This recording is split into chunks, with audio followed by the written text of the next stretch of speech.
It was a chilly autumn evening when my friend Alex and I decided to visit a quaint little cafe that had recently opened in our town. The place was known for its cozy atmosphere and unique drinks, but what really drew us in were the rumors of its haunted history. The cafe had been built on the site of an old Victorian house where a tragic event had occurred. A family had mysteriously vanished one fateful night, leaving behind only unanswered questions and lingering spirits.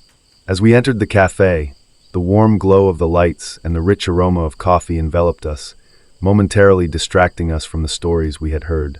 We settled into a corner booth, the wooden table worn smooth by years of use. The cafe was surprisingly busy, with a mix of locals chatting and laughing, but there was an undercurrent of tension in the air that I couldn't quite place. We ordered our drinks, pumpkin spice lattes for both of us, and settled in for what we thought would be a relaxing evening. As we sipped our coffees, we began to discuss the legends surrounding the cafe. Alex, always the skeptic, dismissed the tales as mere ghost stories meant to attract customers.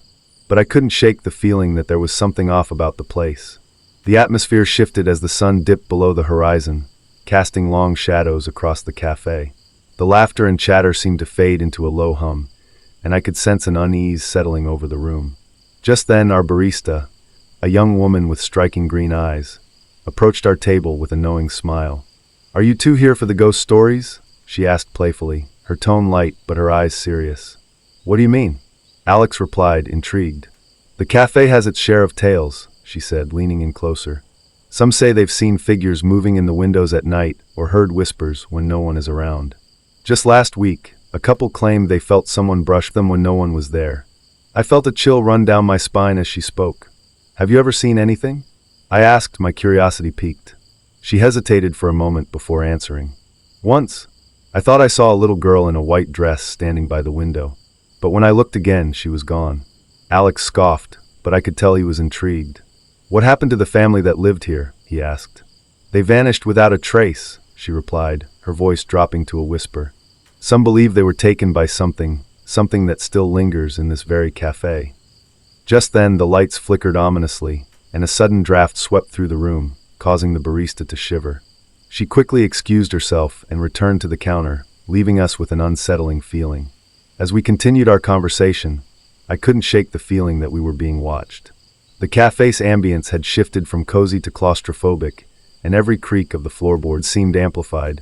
We finished our drinks and decided to take a stroll around the cafe, hoping to ease our nerves. We wandered through a narrow hallway lined with old photographs of the original Victorian house. Each picture depicted a moment frozen in time: happy family gatherings, children playing in the yard, but there was an underlying sadness in their smiles that sent shivers down my spine. As we reached the end of the hallway, we noticed a door slightly ajar. A faint light flickered from within, and curiosity got the better of us. We exchanged glances before pushing the door open. Inside was a dimly lit room filled with dusty furniture and remnants of what once must have been a cozy sitting area. In one corner stood an old rocking chair that creaked eerily, as if someone had just vacated it. A chill ran through me as I stepped further inside.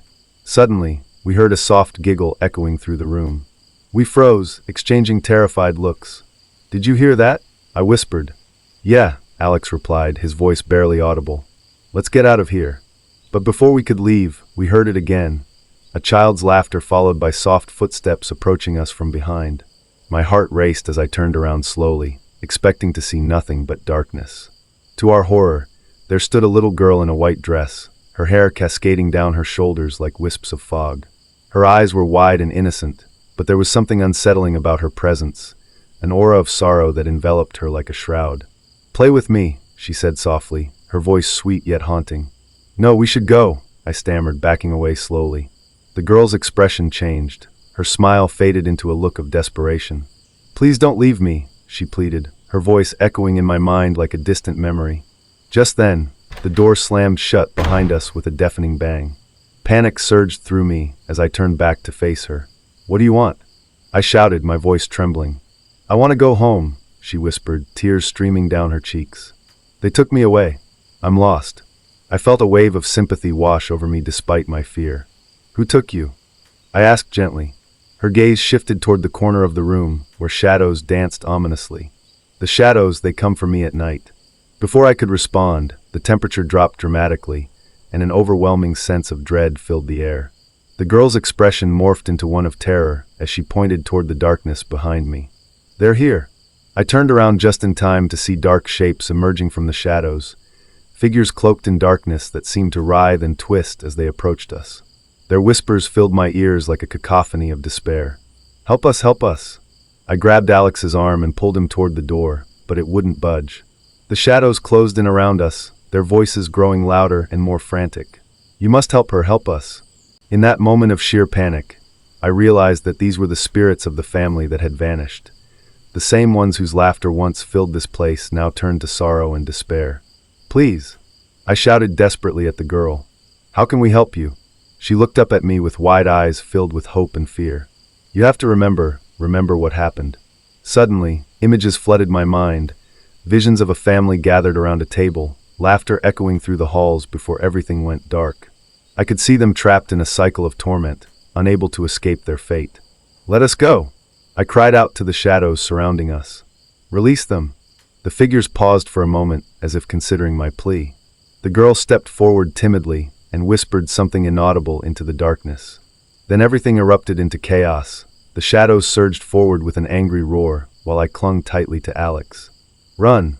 I yelled as we pushed against the door with all our strength until it finally swung open. We stumbled out into the hallway, gasping for breath as we sprinted toward the exit.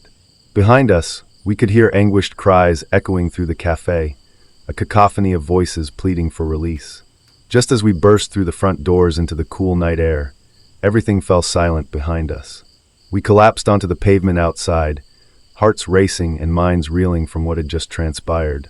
"What just happened?" Alex panted, looking pale and shaken. "I don't know," I replied breathlessly. "But we have to tell someone who can help them." We hurried back to our car and drove away from that haunted cafe as fast as we could manage. But even as we put distance between us and that place, I couldn't shake the feeling that something had followed us, a lingering presence that whispered in my ear whenever silence fell around me. Weeks passed without incident until one night when I woke up suddenly from a deep sleep. My heart raced as I felt an icy hand resting on my shoulder, cold fingers brushing against my skin like whispers from beyond. I turned around slowly but found nothing there, only darkness enveloping me like a shroud. Yet deep down inside me lingered an understanding. Those lost souls were still trapped somewhere between worlds, waiting for someone brave enough to confront their pain and set them free. And though fear gripped my heart each time I thought back on that night at the cafe, I knew that somehow, someday, I would return, not just for myself but for them, for all those who had been lost along with their laughter echoing through time's corridors forevermore.